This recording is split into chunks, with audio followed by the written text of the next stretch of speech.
অনেকে ভাবেন চার্জার তো সব একই হয়, যে কোনো একটা দিয়ে চার্জ দিলেই তো হবে। কিন্তু আসল কথা হলো অরিজিনাল চার্জার আর লোকাল চার্জার এক জিনিস না।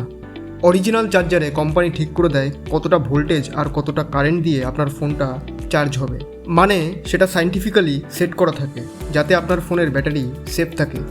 কিন্তু লোকাল চার্জার বা অন্য ফোনের মিসম্যাচ চার্জারে ওই সেম প্রোটেকশন থাকে না। অনেক সময় এক্সট্রা কারেন্ট দিয়ে দেয়, আবার কখনো কম দেয়। এর ফলে ব্যাটারি ওভারহিটেড হয়, ফোন গরম হয়ে যায় আর লং টার্মে ব্যাটারি লাইফ কমে যায়। শুধু তাই না, লোকাল চিপ চার্জারে প্রপার ইনসুলেশন থাকে না। শর্ট সার্কিট বা ওভারহিট হলে ফোন নষ্ট হওয়ার চান্স বেড়ে যায়। ওয়ার্স্ট কেসে আপনার ফায়ার হ্যাজার্ডও হতে পারে। তবে এর মানে এই না যে আপনি অন্য ব্র্যান্ডের চার্জার একেবারেই ইউজ করতে পারবেন না। যদি সেটা অরিজিনাল কোম্পানির সার্টিফাইড হয়, ফাস্ট চার্জিং টেকনোলজি সেম হয়, তাহলে প্রবলেম হয় না।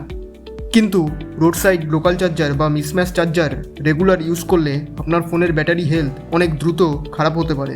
তাই সেফ সাইডে থাকতে চাইলে চেষ্টা করবেন কোম্পানির অরিজিনাল চার্জার বা কমপক্ষে ভালো ব্র্যান্ডেড সার্টিফাইড চার্জার ইউজ করতে। লোকাল চার্জারে অল্প টাকা বাঁচানোর থেকে লং টার্মে আপনার ফোনের ব্যাটারি লাইফ ভালো রাখতে অরিজিনাল চার্জার ইউজ করাই বেটার।